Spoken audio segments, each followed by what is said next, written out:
Assalamualaikum warahmatullahi wabarakatuh. Di sini kita akan menyaksikan bagaimana PT Raja Porang melakukan sosialisasi tentang cara penanaman porang di desa kita, di desa Sorkam, Kabupaten Tapanuli Tengah.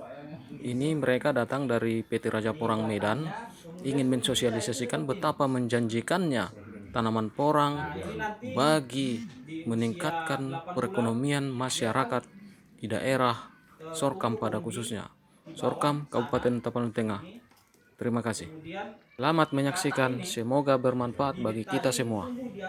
Assalamualaikum warahmatullahi wabarakatuh. Sinilah tumbuh kata ini. Izin Pak begitu ya Pak.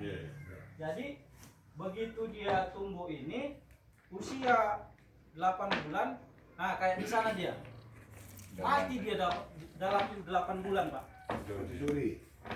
Namanya dorman. Mati batangnya itu. Nanti di ujung-ujung batangnya itulah kata itu dipanen. Tapi jangan dipetik. Tunggu dia mati, dia jatuh sendiri. Batangnya mati, jatuh sendiri. Jadi bisa ada bibit lagi tuh ya. Bisa jadi bibit lagi.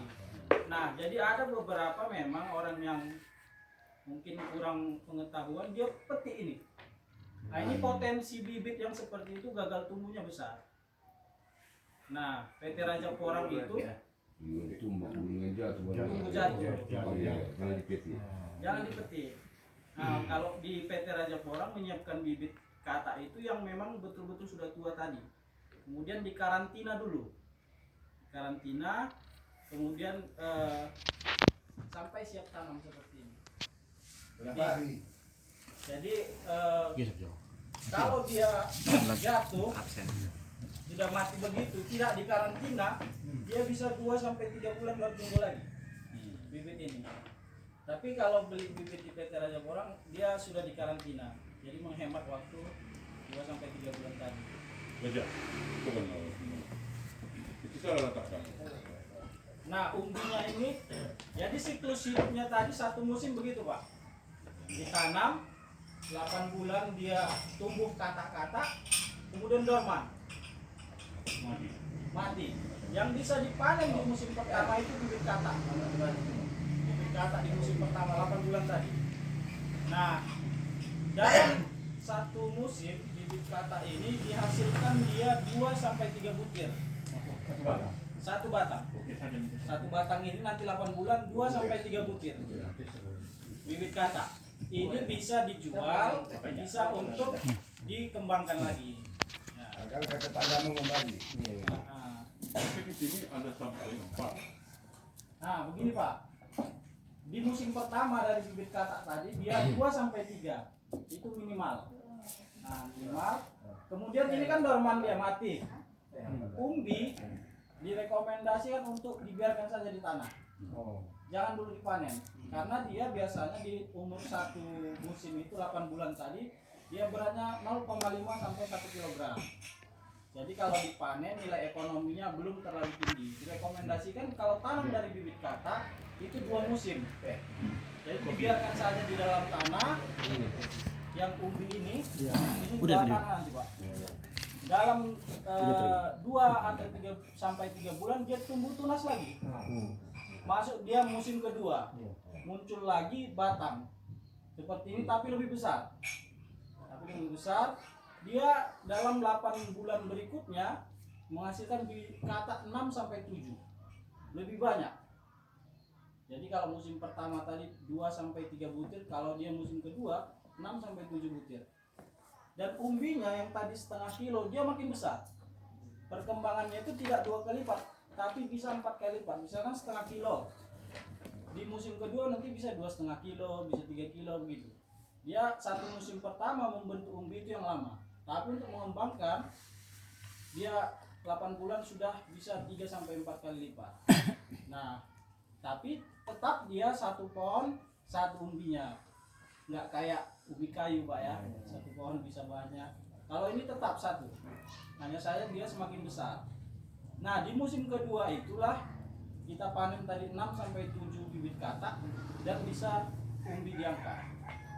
Kalau mau dibiarkan lagi, dia tumbuh lagi. makin besar lagi, tapi di 2 musim nilai ekonomisnya itu sudah untung.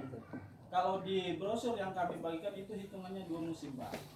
Nah, jadi di situ ada estimasi berapa kira-kira modal, berapa kira-kira keuntungan, begitu kira-kira. Nah, sudah kenal Pak ya porang? Nah, jadi porang ini untuk apa begitu? Kenapa pada saat ini pemerintah Indonesia itu sangat menggencarkan untuk menanam porang, membangkitkan ekonomi nasional. Nah, porang ini sebagai bahan baku makanan pokok di Cina, Jepang, Vietnam itu sebagai bahan baku makanan pokok. Contohnya ini. Nah, di sana itu ini jadi beras. Jadi beras, jadi mie. Kalau di Jepang, Cina, mereka sukanya itu makan mie. Jadi beras, jadi mie. Jadi fluktuasi harga itu tidak terlalu tinggi. Misal cabai, kadang 10.000, kadang 25.000, atau jahe, malah kadang 2.000. Nah, itu karena bukan dia makan bahan makanan pokok, tapi ini bahan makanan pokok di sana, Pak. Seperti beras. Jadi harganya itu tidak terlalu berfluktuasi, artinya naik turunnya tidak terlalu tinggi. Jadi cenderung meningkat, tapi tidak terlalu tinggi juga peningkatannya begitu. Jadi harganya itu cukup stabil karena dia sebagai bahan makanan pokok. Sebagai informasi dari Balai Karantina Pertanian di ekspor porang, permintaan porang dari pasar internasional saat ini masih terpenuhi sekitar 16,4%, itu data 2019. Jadi permintaan porang dari pasar internasional ke Indonesia hanya mampu dicukupi Indonesia itu 16,4%. Nah, pertanyaan kenapa mereka nggak tanam sendiri begitu kira-kira? Kenapa harus ekspor, harus impor dari negara Indonesia? Nah, porang ini siklus hidupnya itu memang di daerah subtropis, Pak. Daerah yang hanya 2 musim, hujan, kemarau. Kalau di Eropa, di Cina gitu ada musim dingin. Nah, itu orang tidak bisa hidup dengan baik. Mereka itu bertani paling 4 sampai 5 bulan dalam 1 tahun. Sementara siklus hidup orang ini 8 bulan. Nah, makanya mereka bergantung ke negara-negara subtropis seperti Indonesia ini. Nah, ini contohnya, Pak. Ini mie shirataki. Ini beras pupuk mie. Dia ini 1 kilo beras di pasar internasional itu kalau dirupiahkan sekitar 400.000, Pak. Jadi jauh dengan beras kita. Beras kita 12.000 sudah cukup sekilo, Pak. Mereka 400.000. Kenapa mereka lebih memilih ini ketimbang padi? Nah, yang pertama kandungan glukomanan. Ini makanan sehat bagi mereka. Kemudian kadar gula rendah. Jadi orang-orang penderita diabetes terapinya makannya itu nasi porang. Jadi Bupati Deli Serdang itu Pak Sari Tambunan itu makanannya sekarang beras porang, bukan beras padi lagi karena terapi kesehatan itu diabetes. Jadi ini sebagai komoditi ekspor hasil akhirnya, Pak ya.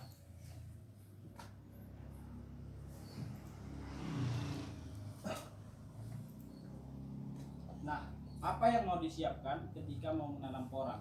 Nah, itu porang ini harus ditanam yang pertama di daerah yang suhu antara siang dan malam tidak terlalu tinggi. Kalau di Tapteng ini saya lihat perbedaannya cukup tinggi, Pak. Jadi perlakuannya apa? Perlakuannya kalau di daerah panas seperti ini dia harus ada naungan.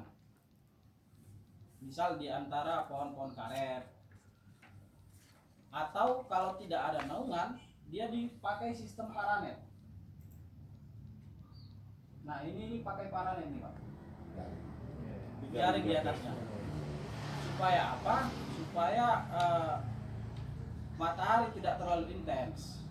Nah, dia tidak bisa tuh malam dingin kali, siang panas. Antara siang dan malam suhunya terlalu tinggi, dia sulit tumbuh tapi sulit maksimal. Solusinya pakai paranet atau di bawah naungan pohon. Tapi jangan pohon sawit yang sudah besar ya, Pak. biasanya akar sawit yang sudah besar itu perkembangannya terlalu cepat. Jadi ketika ini porang kita tanam, kita kasih pupuk, ini sawit yang hantam. Akhirnya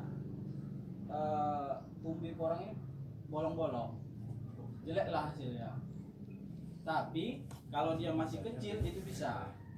Kalau sawitnya belum dipanen. Yang kedua, kalau dia posisi sawit sudah tinggi, panen ini bisa menimpa pohon porang. Nah itu sulit. Makanya direkomendasikan kalau sawit yang masih inilah, yang masih kecil. Kemudian kalau tidak ada naungan, dia pakai paranet. Rekomendasinya supaya menurunkan